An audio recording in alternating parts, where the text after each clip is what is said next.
Welcome to Advancing Cyber, where we explore the critical cybersecurity issues shaping today's geopolitical and business landscapes.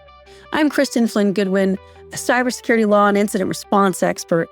Today, I wanted to share some of my thoughts about an issue that's been gaining a lot of attention lately, and that's the Chinese AI provider DeepSeek. The U.S. stock market reeled last week with the news that the Chinese AI provider DeepSeek was able to create a strong AI model leveraging significantly smaller numbers of lower power Nvidia chips than those that are used in the world's leading AI models. It was a stunning breakthrough from a company that few outside the AI community had heard of.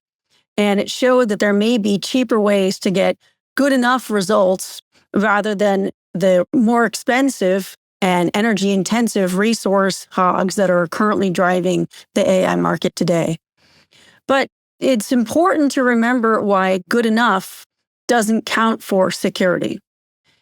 The news has been quick to point out that DeepSeek makes no secret of the fact that its terms and conditions clearly state we store the information we collect in servers that are located in the People's Republic of China. DeepSeek also recognizes very clearly in a section that is modestly entitled Others, that the company may access, preserve, and share information with law enforcement agencies, public authorities, or other third parties if we have good faith belief it is necessary to comply with applicable law, legal process, or government requests as consistent with internationally recognized standards. Well, it's unclear which internationally recognized standards are front of mind for DeepSeek, but it is clear that they are prepared to comply with requests from the Chinese government, either law enforcement or any of the other government agencies or third parties acting on behalf of those agencies. Privacy and data protection advocates are right to draw parallels to the TikTok situation and to express concern about Americans that are flocking to DeepSeek. As of January 28th, DeepSeek was the top app in both the Google Android and the Apple app stores, while ChatGPT had moved down to 6th on Android and was only 2nd on Apple. So clearly, good enough is winning over privacy concerns.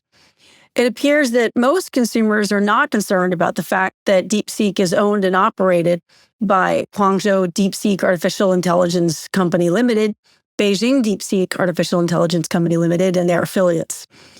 These companies are subject to, as are all users of the DeepSeek service, the laws of the People's Republic of China, and not the local laws of the user or the laws of the state of the company that's providing the service here in the United States. So DeepSeek is governed by China and Chinese law.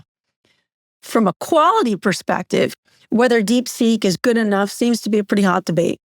The Wall Street Journal reported right after DeepSeek was released, research claiming that DeepSeek was very competitive against the better funded and resourced AI models. Ars Technica did its own testing, comparing DeepSeek against OpenAI in a range of tests from the complex, working with large number sets, to the trivial, write 5 dad jokes, and found both had strengths and weaknesses. But really, the takeaway for me was the fact that DeepSeek's ability to perform on inferior hardware using open source made it more competitive. From a security perspective, though, there have got to be concerns about major amounts of U.S. user data moving into China. There also have to be concerns because any vulnerability that DeepSeek finds or that a Chinese user or researcher finds in DeepSeek, that gets reported to Chinese authorities. Since September of 2021, companies doing business in China have been required to report vulnerabilities to the Chinese government under the Regulations on the Management of Network Product Security Vulnerabilities. I know that's a mouthful, but that applies to DeepSeek's network in China and any security researchers in China that discover a vulnerability in research in researching DeepSeek. They're subject to that regulation too. Now, American lawyers may argue with me that the law's terms might be vague or overbroad or unclear and assert that the law doesn't apply to AI or to DeepSeek. But in my experience, that's not how Chinese law has worked. And if the Chinese government informs DeepSeek's parent companies of their obligation to comply, they will. And if Chinese researchers have had experience with the Chinese government, they are already complying. So what does that mean for users? Security exploits against AI are still early days, and security researchers around the world are all learning about AI attacks and attack vectors and exploits across all platforms.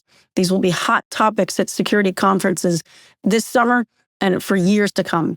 Last week, security researchers from Wiz Research found a vulnerability in DeepSeek that gave them full control over certain database operations, including the ability to access internal data.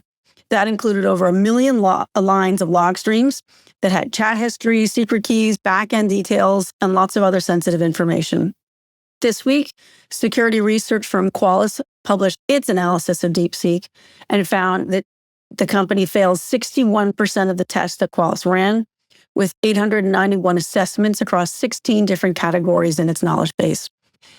Qualys also found that DeepSeek failed 58% of jailbreak attempts across 18 different attack types. The research is only going to continue. Now, of course, Chinese researchers are certainly doing the same, and they've been analyzing DeepSeek for probably a lot longer. Reporting vulnerability data to the Chinese government would give Chinese nation-state actors a major boost. Combine that with the data that can be demanded from DeepSeek by Chinese authorities, and what you have is an AI testbed.